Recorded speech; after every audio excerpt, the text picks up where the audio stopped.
Alright, what's going on, guys? Devin back here again today. And today I'm going to test my theory on pad cleanings without the use of a pad washer. So I have two pads. I have a orange Hexlogic cutting pad and a white light cut finish pad, I guess. And the orange one cleaned up pretty good for using Carpo cleaner and buffing out 3 panels today. You might be able to see on camera there's still a little bit of white polish or compound left in there. But other than that, the pad is basically brand new, and I hit a couple pieces of rubber, I think, or like the very edge of one, and so this whole thing kind of blackened out, but it came right out using this little like kind of nylon medium stiffness brush. So, but I ordered a Chemical Guys their specialized brush. It's got it's got a big fat head on it, so you can scrub this whole thing, and some citrus-based cleaner for it. But I had a light bulb go off in my head, which it's usually what happens. Sometimes with alcohol. But I figured, instead of buying the $130 grit guard, or not grit guard, pad washer, which is basically just a grit guard on some springs, why don't I try to buff this out on my own grit guard? Like, I don't know, that's my theory. I think it'll work. So, right here I have my Cyclone grit guard. I don't have the pad cleaner, but I do have Nonsense. So, I've seen other guys use all-purpose cleaner and a brush, and then they just spin it out on the machine. But I'm going to use this dirt trap as my brush, basically. So, I'm going to spray down the pad here with Nonsense. Get it nice and done up, and now this water is pretty hot. I mean, it's at that point where it's just uncomfortable enough that you don't want to keep your hand in it. So I mean, I can keep my hand in it, but it's not really the right temperature of water for me to want to do that. So my theory is I'm just going to kind of pick up this grit guard here. I'm going to hold it. Hopefully I don't break my wrist. But I'm going to hold it just in the water oh so slightly and scrub it out. So I'm going to try it on speed setting 3. So I'm going to turn the buffer on.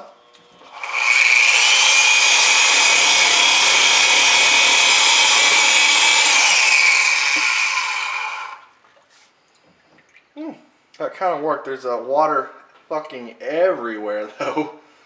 So actually, I'm going to drain a little of this. This water actually turned a little, I can see wax in the water. So I'm going to drain this water down just right, I don't know, like maybe half an inch above the grit guard. So I'm going to try it on speed setting 6 now. Just water all over my machine.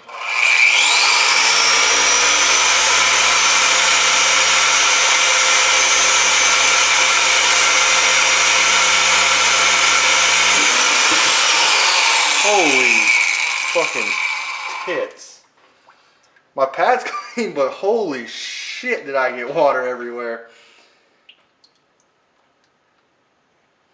There's water all over my buffer. Okay, guys. Oh, the pad is pretty clean. My kitchen ain't. And I'm not anymore. Damn. Huh. I bet what I could do is I could get a plastic lid. I don't know. I don't know. The dirt trap's got a little water catcher thingamabobber on it, but I don't know. On those, you're supposed to run them in like very, very low amounts of water. Did I get y'all? I don't even think I got y'all wet. That's good. I'm fucking soaked, but that's not the point. God, there's water everywhere. I can see a whole bunch of wax particles in the thing. Let's see here. I'm going to try another method. I'm going to get Let's see. I'm just gonna ever so slightly get that damp. Because on camera this pad looks about 95%, but in standing here it doesn't look too well. So I'm gonna turn it on and pull it above water.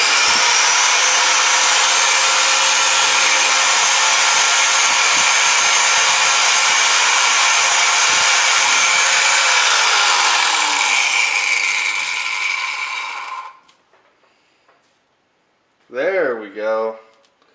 Now the pad is looking pretty good. So now it's gonna turn it on. I don't know if I should use a microfiber for this or not. I'm not sure. Just gonna turn it on and dry it out.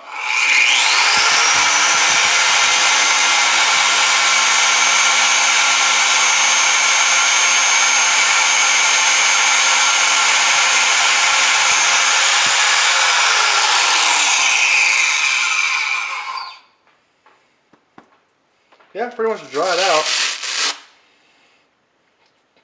But white Hex Logic pad cleaned up. I don't know, I used got a shit ton of water everywhere.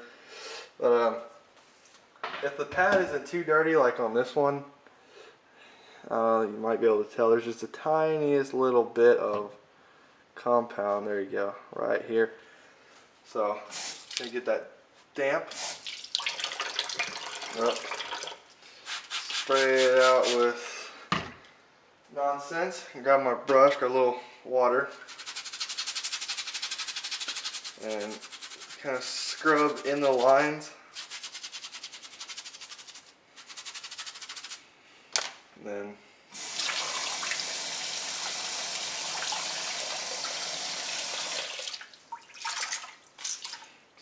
squeezing as much water out of it as I can before I put it on the machine to spin dry it out. Ugh. So, gonna put it back on the machine. Spin dry it.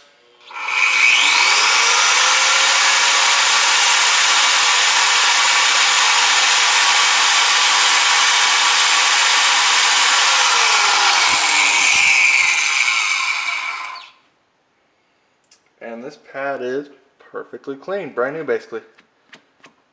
So, this is Devin back here with detailing tips and tricks.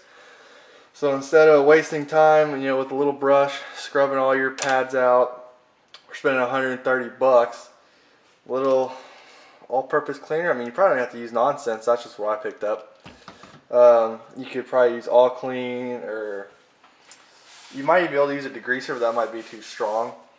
But yeah, actually, I got, like I said before, I ordered their citrus-based pad cleaner, so I'll try that. That might even work better. I think it was like $8 or $9 for the bottle. So if that works out, I'll shoot another video. But as you can tell, the water's looking real milky. That's that pad, the white pad, is actually filled with wax. I've done 1, 2, 3, like 3.5 cars. And the reason I'm saying half is because I'm slowly buffing out my truck. And so I'm doing one panel at a time from start to finish, so I've only done half the truck, so half a car with it. So yeah, guys, so if I find out the citrus-based pad cleaner does a little bit better job, I'll shoot an update video. But until then, stay profitable and stuff with detailing. That was the shittiest outro I've ever done. Alright, I'll just see y'all later.